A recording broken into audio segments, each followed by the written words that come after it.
Hi, everybody. Jeff Allen here. I'm going to do a shorter version of the course I usually give on how to pitch your role to decision makers who are usually not in your field.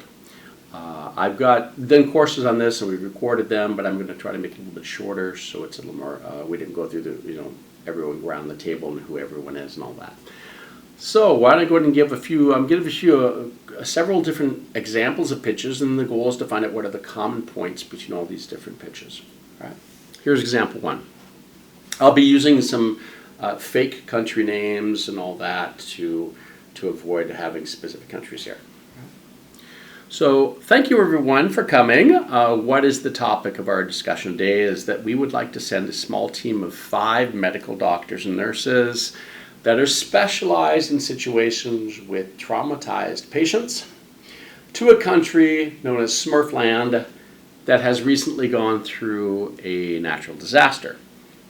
And why are we doing this? Because there are very few medical doctors that have such training and experience in a massive flood of cases of trauma in urgent context. How are we going to do this? Well, in the first 2 weeks, we're going to focus on medical treatment and training other doctors and nurses in dealing with the extensive trauma situation. When will this happen? For the next 3 months for the next 3 months, because it's already happening now in Smurfland. The location is Smurfland. Who will be participating in this? We've identified 2 doctors and 3 nurses from the capital of Smurfland, each that has experience with disaster relief situations. How much will it cost? We estimate 100,000 Smurf dollars that would include the 3 months of salaries for all of the 2 doctors and 3 nurses, the health insurance, the flights, and the lodging. Thank you for participating. Example 2 of a pitch. Thank you everyone for attending the session today. We're going to discuss now what is the solution to the problem. That is the solutions supporting the formal education for 1 year of the 21st century librarian storyteller. What's the problem? Well, studies indicate that children's literacy, reading and writing, by the end of secondary school, that is the ages of 16 to 18 years, has decreased over time. There are 55 different lake areas and 12 animal parks and zoos in the general region of the capital of Smurfland that are filled in the summer with children from families that do not have the chance to go on summer vacation. This new diploma brings the librarian and storyteller to them, and these lakes and animal parks and zoos, rather than the children needing to go and sit down in a library. So it's kind of like a moving librarian or storyteller. What's the approach that we're going to do this? It will take a 9-month academic year training program with 1 practical internship per quarter in a different context each time. When will this happen? We estimate that this will happen. We'd like this to happen from September 2026 to June 2027. That's the next academic year. Where will this happen? In the southeast region of the capital of Smurfland. Who will take place? We have identified a student whose name is Rachel to be trained by the instructors of the new program at the University of Smurfland. How much will this cost? It's 5,000 Smurf dollars for the tuition, for the education, the diploma, the travel expenses by train and bus, and lodging during each of the 3 internships. Thank you very much, and we hope that we can support this student and this program. Example 3. Thank you everyone for attending. What is basically the problem that we would like to address? Traditional artificial intelligence involved, that is the former legacy artificial intelligence involved computer scripts that were designed to semi-automate tasks that focused on pure structured and organized data. Now, the focus on generative artificial intelligence since November 2022 is finding ways to process and handle multiple sources, not one single data source, but multiple data sources, that is usually unstructured and unorganized data within an interactive approach to provide decision support to boost the productivity of the user that's looking for the information. Why do we want to do this? Because we cannot continue to fund and increase funding manually created and manually processed data and processes at the same rate forever. How are we going to do this? What's our strategy? We want to move from only currently doing traditional artificial intelligence or legacy or conventional artificial intelligence to providing more generative AI types of scenarios. It's a mix. When will this happen? It's been happening since November 2022 when generative AI came out, or at least was announced. Where is this happening? On all the different generative AI platforms. There are many of them. Who is participating? Well, all those generative AI platforms like OpenAI, Google, Meta, and etc. How much will this cost? Well, the billions of dollars that have been invested in this up to the moment, and that continue to be invested in different types of AI needs. And we'd like to invest in this for our company. Thank you. Example 4. This is the last one, another one. So we would like to address what is the solution.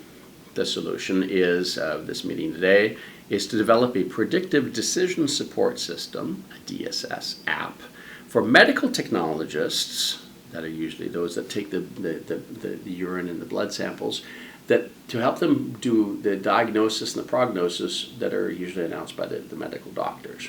So they're helping with that. Why? So what is the reasoning behind this? And the problem we're addressing is that there are errors in analysis due to the doctors trying to read through a numerous amount of documents, medical documents, about the same patients and about different patients. There's information saturation, and the doctors can make mistakes because of too much information to kind of analyze and summarize. What's our strategy for this? How would like to do it? Well, we'd like to use predictive analytics, artificial intelligence, and decision support systems to create summary generation software for medical documents, for the medical technologists and for the doctors. Where will this happen? At the main general hospital in Smurfland. Who will be participating? The personnel will be a small pilot team of several medical technologists, doctors, and software teams the software teams that are specialized in predictive analytics and some in artificial intelligence and others in decision support system software.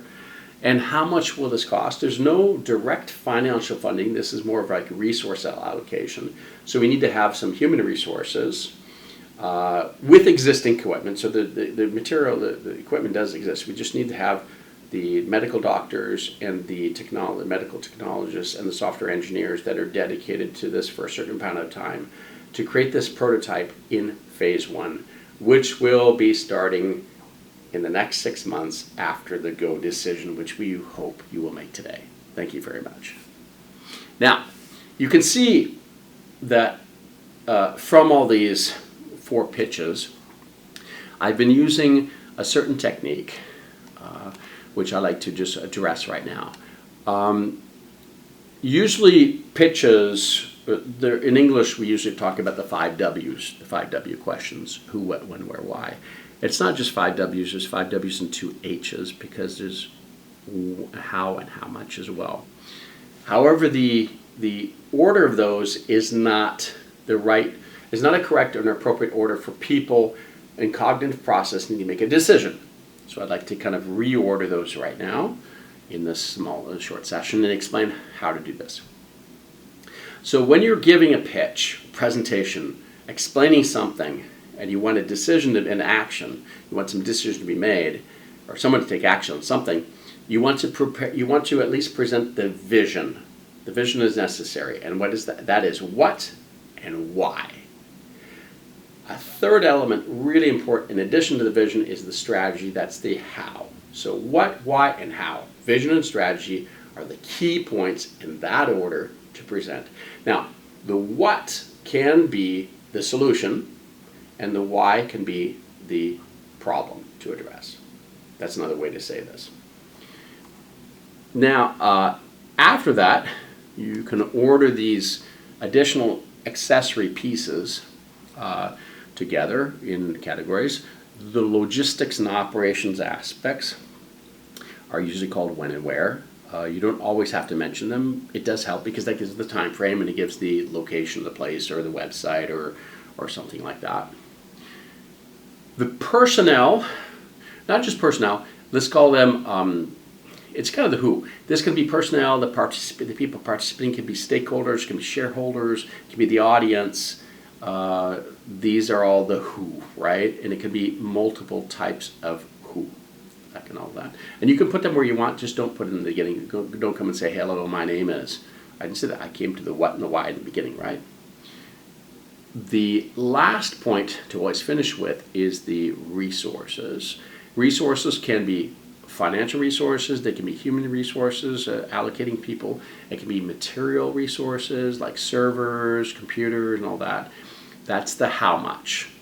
And the how much can be how much do we need? Or it can be how much did it cost, and then we need more, right? So you can come with how much did it already cost, and we've invested, and now how much more do we need in these different types of resources.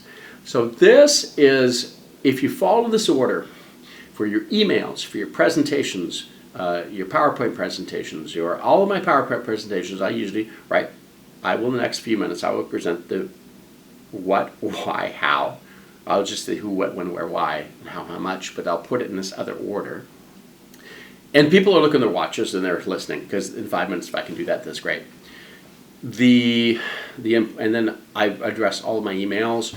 I just write these words, what, why, how, when, where, who, how much. I group them, and then I just put a little line, kind of talking point, and then I kind of expand on it as I need to. This usually is very effective for trying to get the communication, some kind of whatever communication is across, and for people to take action.